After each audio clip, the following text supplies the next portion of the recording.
नमस्कार दोस्तों, विकास Sharma official channel में आपका एक बार फिर से स्वागत है। दोस्तों आज हम करंट अफेयर का भाग 5 पढ़ेंगे।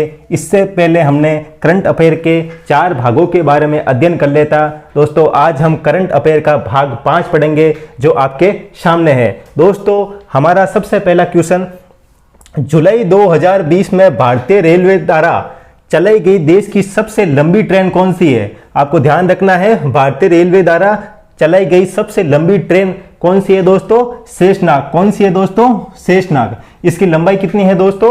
8 किलोमीटर। आपको याद रखना है दोस्तों, इसकी लंबाई कितनी है आपको? 8 किलोमीटर। कितनी है दोस्तों? 8 किलोमीटर। शेषनाग की लंबाई कितनी है? 8 किलोमीटर, जो भारतीय रेलवे द्वारा चलाई गई सबसे लंबी ट्रेन है जिसकी लंबाई है 8 किलोमीटर। आगे चलते हैं। ऑक्सफोर्ड यूनिवर्सिटी प्रेस ने किस हिंदी शब्द को ऑक्सफोर्ड हिंदी वर्ड ऑफ 2019 चुना? ऑक्सफोर्ड हिंदी वर्ड 2019 चुना। ऑक्सफोर्ड यूनिवर्सिटी ने किस शब्द को चुना दोस्तों? किस शब्द को चुना था? संविधान को चुना था दोस्तों। किसको चुना था दोस्तों? संविधान को चुना था दोस्तों। ठीक है दोस्तों, चलते हैं आगे। हाल ही में खेल को उद्योग का दर्जा देने वाला भारत का पहला राज्य कौन सा बना? हाल ही में खेल को उद्योग का दर्जा देने वाला भारत का पहला राज्य कौन सा बना दोस्तों? तो आपको याद रखना है मिजोरम। जो खेल को उद्योग का दर्जा प्रदान किया, किसने किया? मिजोरम ने किया। ठीक है दोस्तों, चलते हैं आगे। भारत का पहला किन्नर ट्रांसजेंडर विश्वविद्यालय कहां खोला जाएगा? पहला किन्नर ट्रांसजेंडर विश्वविद्यालय कहां खोला जाएगा दोस्तों? कुशीनगर यूपी में खोला जाएगा, उत्तर प्रदेश में आपका पहला ट्रांसजेंडर विश्वविद्यालय खोला जाएगा जिसमें थर्ड जेंडर के लोग कक्षा 1 से पीएचडी तक शिक्षा प्राप्त कर सकेंगे और अपनी नौकरियों में अपना स्थान प्राप्त कर सकेंगे। कौन है भारत का पहला राज्य जिसने किन्नर ट्रांसजेंडर विश्वविद्यालय खोला है? दोस्तों याद रखना, कुशीनगर यूपी। ठीक है, चलते हैं आगे। केंद्र सरकार ने रोहतांग सुरंग का नाम बदलकर क्या रखा है? दोस्तों रोहतांग सुरंग जो केंद्र सरकार ने उसका नाम बदल दिया, उसका नाम क्या रखा दोस्तों? अटल सुरंग। क्या रखा दोस्तों? अटल सुरंग, जो 3000 फीट की ऊंचाई पर स्थित है। जो ये अटल सुरंग मनाली और लेह के रास्ते को, मनाली और लेह के रास्ते को 46 किलोमीटर की दूरी कम करेगा। किसकी?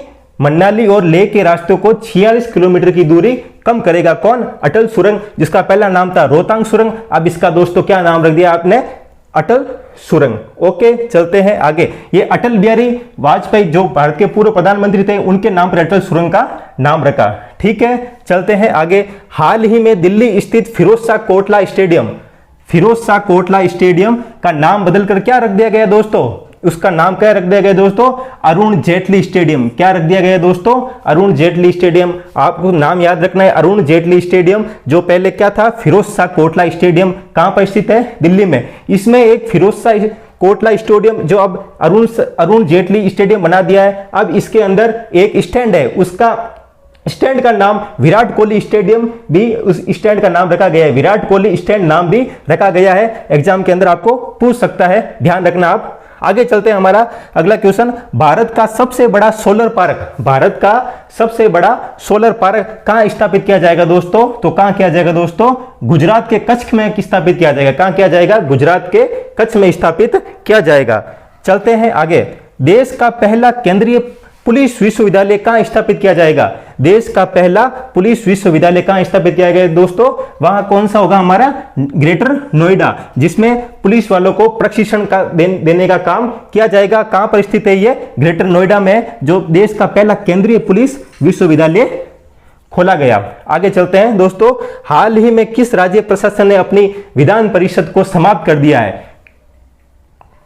तो किसने समाप्त कर दिया दोस्तों? जम्मू कश्मीर ने अपनी विधान परिषद को समाप्त कर दिया है। पहले विधान परिषद थी 7, अब विधान परिषद रह गई कितनी? जम्मू कश्मीर को समाप्त करने के बाद दोस्तों अब विधान परिषद की संख्या कितनी रह गई? 6 रह गई। ठीक है, चलते हैं अपन आगे।